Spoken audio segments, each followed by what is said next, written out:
Okay, good evening, everyone. I would like to officially call to order the June 23rd, 2025 Business Services Committee meeting here at 5:30 p.m. Before I get started, we'd just like to welcome Dr. Rich. She and I will be chairing the Business Services Committee together, our first official meeting together, so really looking forward to working with you and the rest of the board. I would also be remiss if I didn't mention that it is Dr. Attaway's final Business Services Committee meeting. We'd like to take this opportunity to thank you for your tireless work with the district, and I've had the opportunity to work with you on a number of things, and it's always been a pleasure, so thank you for everything that you've done for us. That brings us to item 1B, citizens' comments. Do we have any? We do not. We do not have any citizens' comments, so that will move us smoothly to item 2A, Mid-Valley Financial Report for May. So Mid-Valley is reporting that both revenue and expenditures are trending ahead of the prior year and that there are no areas of concern at this time. Board, any questions or discussions? Okay, wonderful. Well, without further ado, item 2B, CUSD 303 Financial Report for May. Okay. So both revenue and expenditures are trending very close to the prior year at this time. As a percentage of budget, comparing dollars to dollars, revenue is about 1.6% higher than the prior year, while expenditures are 8.6% higher than the prior year. And overall, there are no areas of concern at this time. And just to clarify, you said 1.6% higher revenue, 8.6% higher expenditures? Okay. And do we anticipate that evening out, or is that trending pretty similarly to last year? It's trending just a little bit ahead of last year, but a lot of that is due to the capital projects that we've had going on this year. Okay. Thank you. Board, anything? Okay. Next one, we have a presentation on the Wellness Committee update. So I think we're going to be bringing some folks here. Are we, anybody coming up? Or are we? I'm actually just going to go through. All right, Dr. Attaway, take it away. So we're not actually going to go through the full presentation. We provided all of the information to the board members, but I just want to make sure we touch on some highlights that were included for information for everyone. So the purpose of the Wellness Committee, any school that's participating in the National School Lunch Program or any of the USDA programs has to have a local wellness policy for all of its schools. Part of that is forming a wellness committee that needs to present to the board every 3 years for a triennial reassessment. That was done last year. So this is just a single year update. The focus for 24-25 for the Wellness Committee was food service and nutrition. So a couple of the things that were done that were accomplished this year, there was a wellness page that was added to the district website. There was a wellness tab added to the community backpack. On the K-8 side, this is actually pretty big. Organic Life introduced plant-based offerings at all of the K-8 buildings. The other thing that they really focused on this year was stakeholder feedback. And so they had some PTO focus groups. They did some student taste testing and gathered feedback to make sure that they were actually performing the way that they needed to perform. On the high school side, Quest added gluten-free options to both high schools. And then they had been doing this before, but there was an emphasis that was even placed more so on scratch-made recipes. So a good example of that is the Hemisphere Station that's in both of the high schools, where you'll get scratch-made stir-fry or pasta, mac and cheese, taco bar that is really popular with the students as they go through.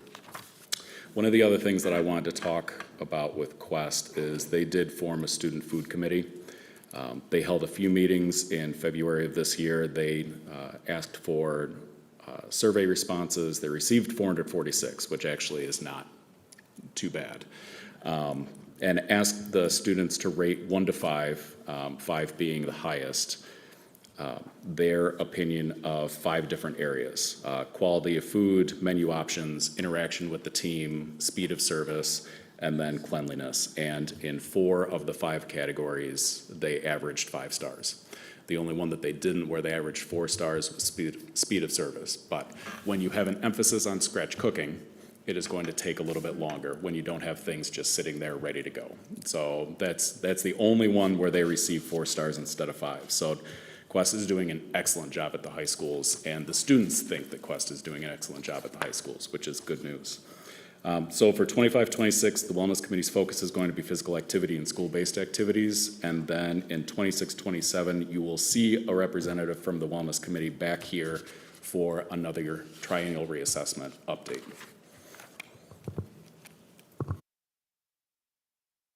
Board, thoughts, feedback?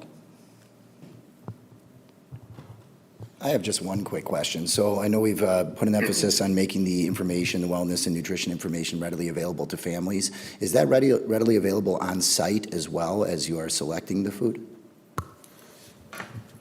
Are you talking about nutritional information? That's Yes. a good question. Yeah. We'll circle back with you on that. Okay, thanks. I figure if we have the info and it's easy to do, we may as well provide it to them as they're consuming or just prior to consumption. Other questions, anybody? Okay, well, thank you for that update. We are moving right along. Are we trying to set a new record or what?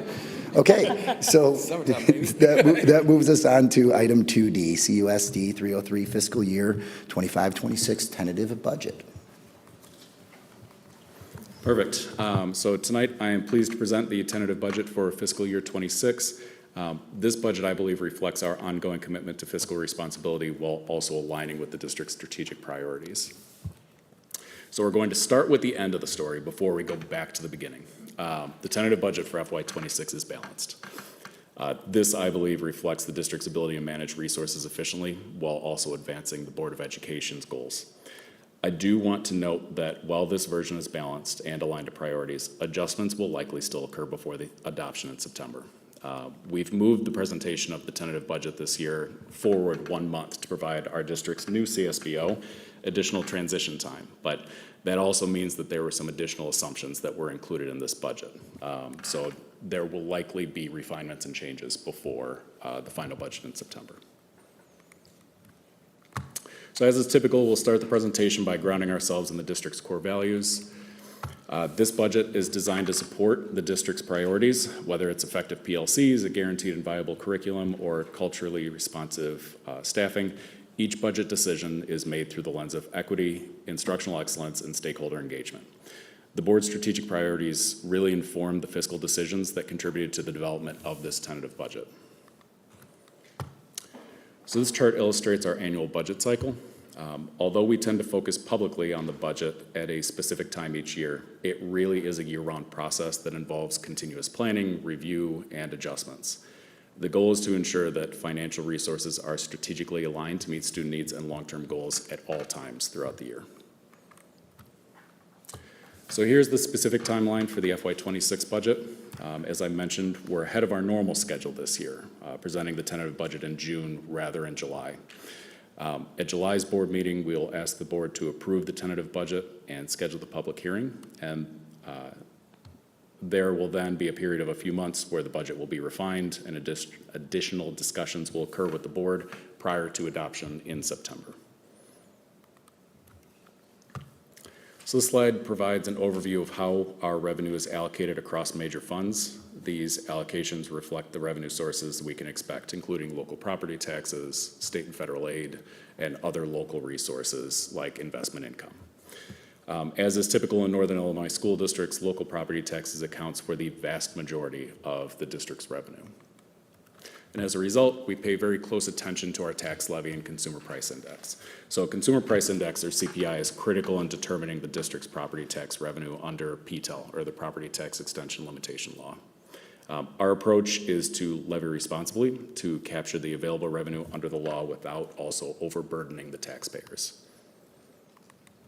Dr. Attaway, before you move on, can we go back to slide 7 Absolutely. real quickly? And I think you've covered this in years past before, but these percentages say relatively static, right? When we talk about the property taxes, 83.4%, 6.7% of the other local contributions. Do these figures stay pretty static? Yeah, there was a little bit of a fluctuation within the last few years in federal revenue, just with all the ESSER grant money that we were receiving. But what you see here is what you would typically see in a normal year without some additional federal aid coming in. And that was actually the spirit of my question. So none of our budget is reliant on any of those pre-existing funds that we had there for a couple of years, right? No. Okay, thank you. Can I ask while we're on this slide? So do you see any cuts that are coming from the federal government that we will have to absorb? Not right now.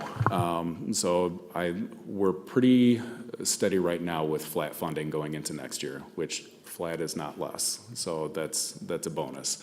And I think that we're probably going to expect the same thing in the following school year. So for 2 school years, most likely, there will be relatively flat funding, I believe, from the federal government. I think that's what's been indicated.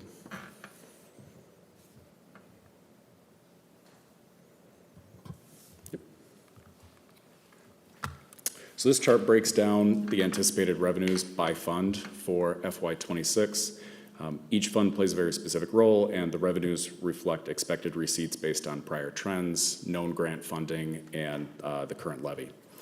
We're currently projecting revenue of approximately $229.5 million in the operating funds and $13.7 in the non-operating funds for a total projected revenue of $243.2 million.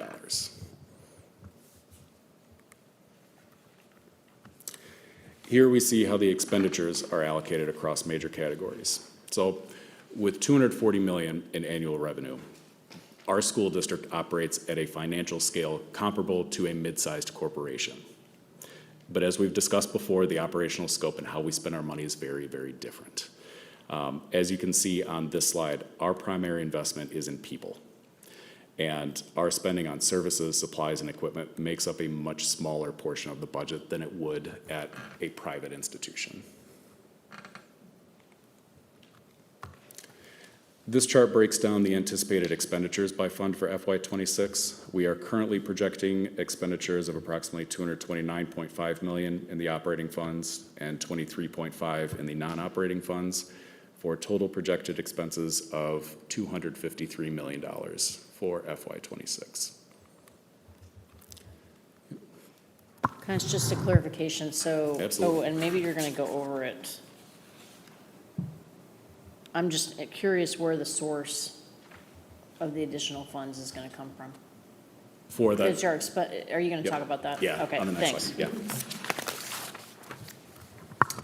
So the chart on this slide is the full summary of the contents of the tentative budget. So the largest takeaway here is that the education fund and the operating funds in total are balanced. When you look at all funds, there is a projected $5.8 million deficit, but that is almost entirely from capital projects. That fund is showing a deficit since most of that revenue was recorded in a prior year, and then the projected expenses will be paid from the resulting fund balance from the recorded revenue from a previous year. I mentioned this earlier, but I will mention it here again. This is the tentative budget. It is a budget that was designed with the information we have right now, and over the next few months, some of our assumptions will turn into actuals. So as a result, I anticipate the numbers that you see on this slide will continue to be refined and changed over the next few months prior to final adoption in September. So, so I understand the revenue was received in the prior year and recorded. Is that the bond Yes. revenue? Okay, thank you. If anything, do you anticipate that these numbers will go up? That I'm not.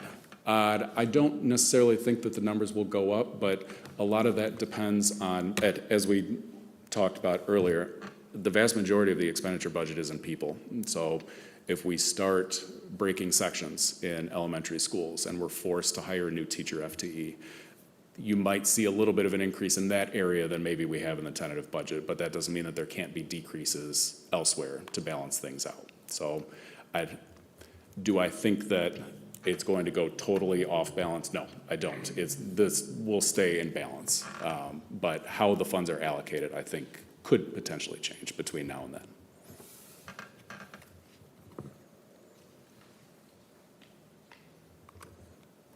And then finally, next steps. So in July, as I mentioned, we'll ask the board to approve the tentative budget and establish the public hearing date. And then in September, the board will hold the public hearing, and we will ask the board to adopt the final budget at that same meeting. Are there any questions? Could I ask just about the FTEs part? So hiring is all summer long, but kids in seats don't show up until the first week of school. What's your thinking? So Mr. Buxton, his assistant Heather do a wonderful job of tracking the intra-district transfers, who's asking, who's going, and all those pieces, but also any summertime registrations.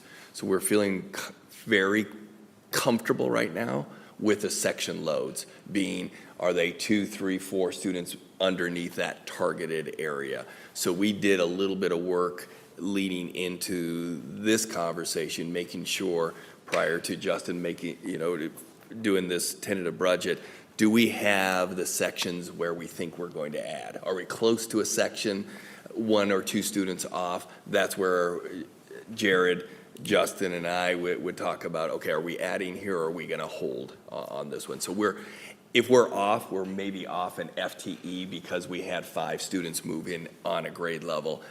To Justin's point earlier, I don't think it's going to be a significant. It may be an FTE or 2 at the elementary level, and that's really the only place that we would have any increase in FTE is at the elementary, because they are so student-driven by their numbers and the board's target goals for each of their grade levels.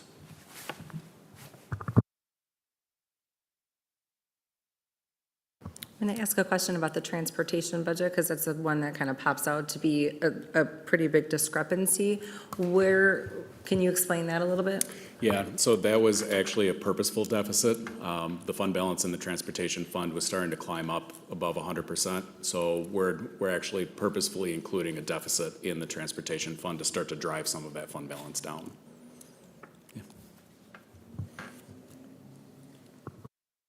Other questions here, board? Anything else to offer, Dr. Attaway? Okay.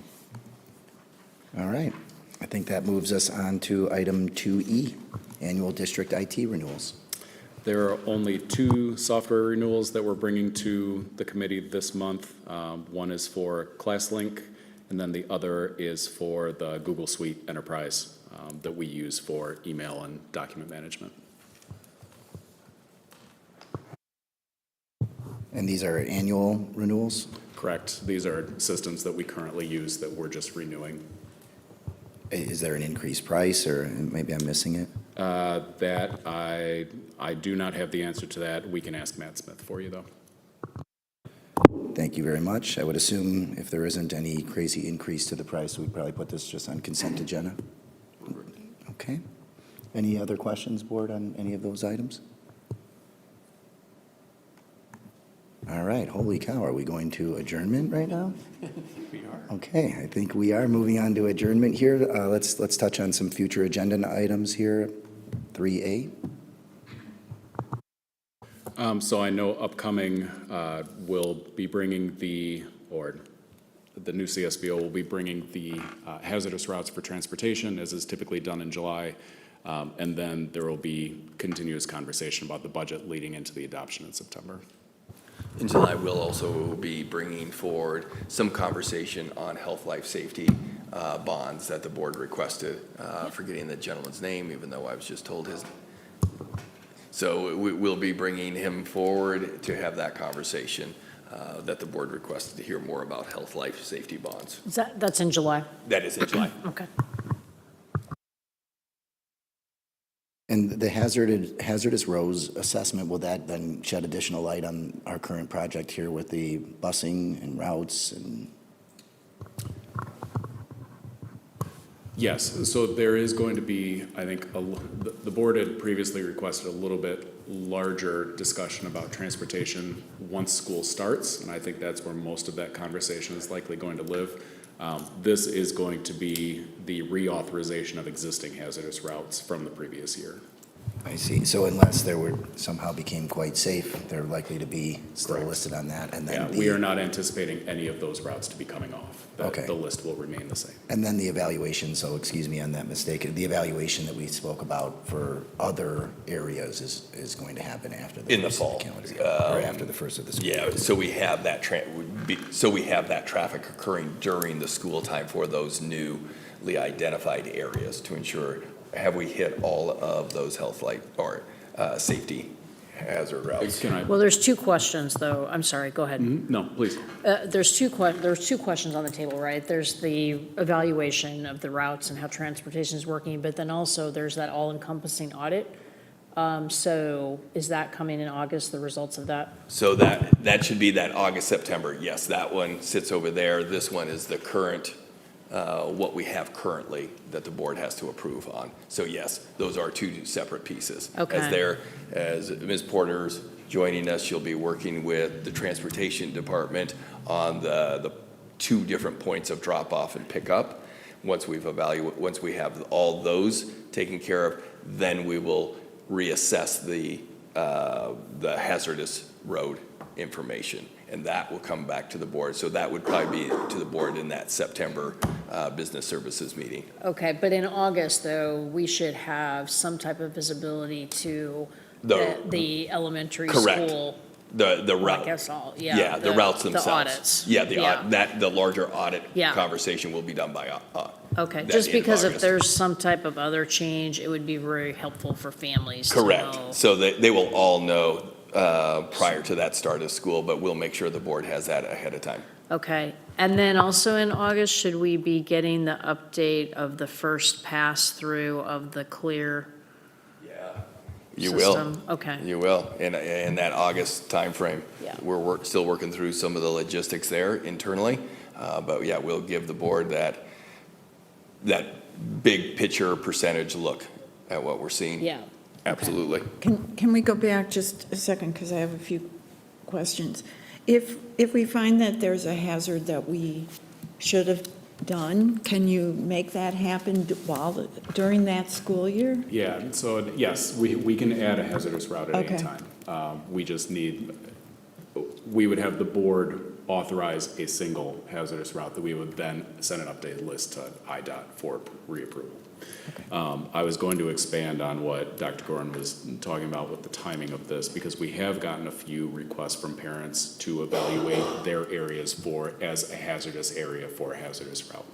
And we've let them know that we're adding them to the list, but we can't really do that until the school year has started. It wouldn't be fair to them because the traffic patterns look very different during the summer than they do during the school. So you're likely actually to see decreased traffic in those areas outside of the school year. So it is not giving them the full benefit of what the traffic actually looks like when their students would be walking to the school building. Right. So we've let the parents that have reached out to us know that we'll be looking at that at the start of the school year, and then if it is determined that there is a hazardous route there with the normal school day traffic, that we would bring that forward to the board and move on from there. What is I'm sorry, just to piggyback off that specific question, what is a fair analysis time? I mean, how long do we need to be able to evaluate the traffic patterns? A couple of weeks? It doesn't take long. But really, it takes a day, honestly, to do the full assessment. So someone goes on site and sits for an hour-ish to actually observe the traffic patterns during arrival or dismissal, to see what cars look like. They have a couple things that they'll need to determine: width of the road, if there are any stop signs nearby, but there are a few other things that need to be determined, but it does not take long to do an assessment. Normally, when we receive a request from a parent, we ask for about a week to turn it around, just because we may be dealing with multiple requests and someone has to be out of the office at the Transportation Department in order to do the evaluation. But the actual evaluation itself does not take that long to do. That's great. I'm sure that will be comforting to the families. And I'm sorry, Mrs. McCabe, I know you So have the question. I just want to piggy off what Heidi asked. In terms of the bigger audit, am I remembering correctly that we are going from whatever we decided door to school drop-off? Correct. And that's what you will be we will be getting in August? Yes, because we'll have to have that ready for all of our school routes. So there's a potential that families will find out that Oh, yeah, we have to have that done Okay, prior to us communicating out anything to our families. So that's that priority that they're going to be working on through July, that Okay. very first week of August, that needs to be completed. So our families, that's loaded into what our current hack is, so they see where are their pickup, drop-offs times and all those So pieces. But just to be clear, though, if somebody was getting bus service, and now, because of getting the clarification following the ROE definition, they will not. That will not be effective until a year from now. Correct. Okay. But Correct. if they are, will they be loaded this year? Yes. We are doing as family We're doing friendly the as we right can. on both Okay, ends. good, thank you. That That was the question. included and not included. For clarification, though, Ms. McCabe said door to drop Thank off. I you. think it's curb to drop off, if I remember It is correctly. curb. Okay, I just don't want 'Cause that anyone to has- mishear that, But- and yeah. I But appreciate it's it. the main door curb. Right. It's the main door to the school and their main drop-off area. And what we point to is the main school door that that route. curb. And that curb would Right, drop off to, okay. not around the corner and through, yes. And the curb of the house, not the curb of Curb the of bus the house. stop. That's good. Well, right, but the main door of the school. Yes. Yeah, okay. Well, wait, let's go back. The main, where the drop-off is at the school, correct? To the main For door the of main that. door. So the bus drops off in the bus Because it loop, could be, wherever that is. That's right. So we're gonna take where the bus, without 10 other buses in there, where would that bus normally drop off? It would drop off nearest to the nearest door. Because I'm thinking of east, It's gonna drop off to the nearest door that it so would. there's front of the, front of the Correct. building and the Wait a back of the minute, building. Wait a minute. You're saying the nearest door or the main door? So like east doesn't, they have different. Let's just doors. talk elementary, though, because that's really, Elementary to the main door. So they've got their loop. yeah, because they have a so loop. right in that loop. Oh, thank you. So at the elementary, they have, let's take like Norton Creek, they have that little loop in front of their school. The point is, the closest to that main door, The curb, yeah. the curb from Okay. right Okay. there. Okay. The high school's slightly different because their main doors are a little bit different. Yeah. But it's that entry point that most students would feed into. So the back of East, they would be feeding into that back area near the sports complex and all of those pieces. It would be their area. Or out front in their main door area. Okay, so that was some good discussion. I think that might lend some clarity to the public, so we'll be, or maybe we just muddied the water. I'm not so sure, but appreciate the thoughtful discourse there. I think that brings us to 3B, adjournment at 5:57 PM. Thanks, everyone. Thank you all.